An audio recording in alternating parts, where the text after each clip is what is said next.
Muy bien, jóvenes, buenas tardes.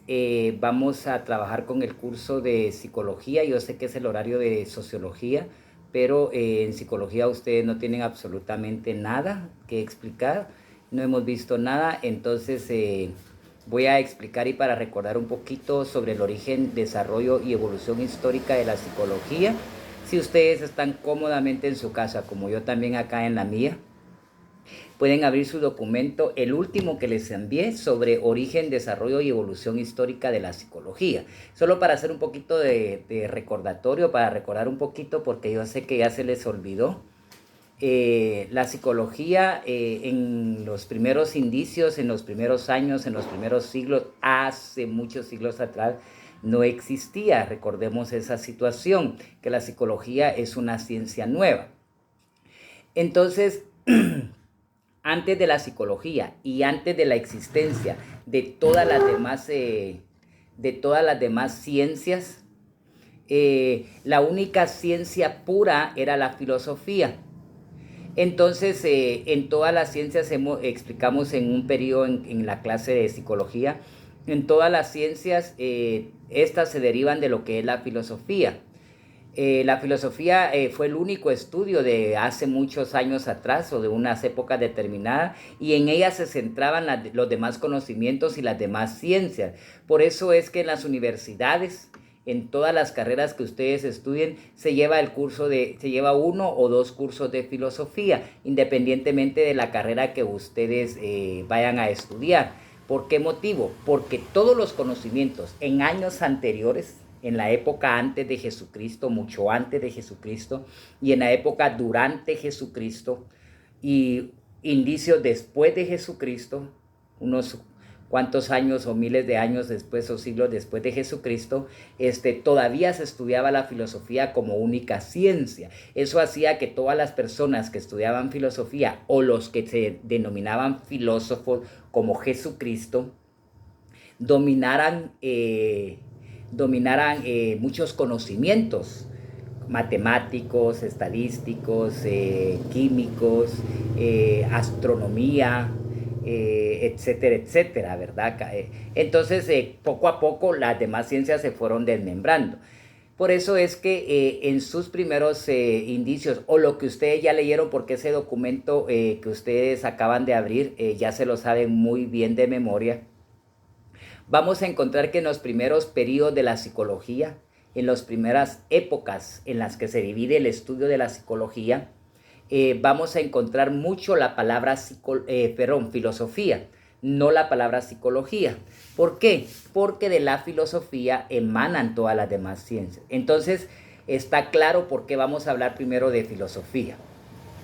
Luego tenemos que la filosofía la vamos a definir en nuestro documento como la ciencia del conocimiento, o sea, por eso es que se dominan muchos cursos, por eso es que se dominan muchas materias, muchas áreas, porque se define a la filosofía, se define la filosofía como la ciencia del conocimiento, la ciencia del saber, la ciencia de la sabiduría. Si ustedes ven su documento, como lo estoy viendo yo, en su tercer párrafo, si no estoy mal, dice, la filosofía es la ciencia del conocimiento, la ciencia de la sabiduría, del pensamiento humano.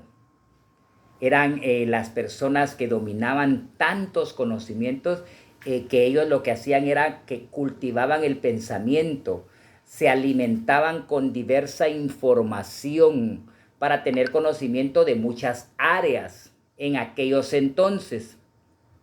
Por eso se dice que la filosofía de alguien no es la misma que la filosofía de otra persona. O sea, el pensamiento de una persona no es el mismo que el pensamiento de otra persona. Por ejemplo, la forma de pensar de la ingeniero Felipe Agustín no es la misma forma de pensar que la del ingeniero Gudiel. O la forma de pensar de la ingeniero Llanes no es la misma manera de pensar que de la licenciada Vázquez, ¿verdad? Entonces, varía. Mi filosofía, dice, no es la misma que la tuya. ¿A qué se refiere eso? Mi pensamiento no es el mismo que el tuyo. Yo pienso de una manera, tú piensas de otra manera, ¿verdad? Por eso dice, se cultiva el pensamiento. ¿Cómo vamos a cultivar el pensamiento? En una clave bien, pero bien primordial que ahora muchos de nosotros ya no hacemos. ¿Por qué habemos tantos profesionales mediocres?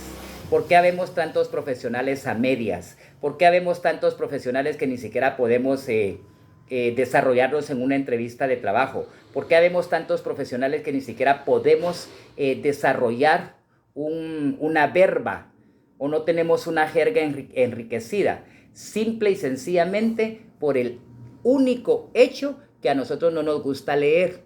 Y al leer, lo que estamos haciendo es alimentando nuestro conocimiento, nuestro pensamiento. Y entonces, en cualquier momento o en cualquier circunstancia, vamos a poder utilizar lo que leí en un libro, lo que leí en un periódico, a través de los editoriales o a través de una noticia que realmente me dejó algunas palabras nuevas y que ahora las puedo utilizar.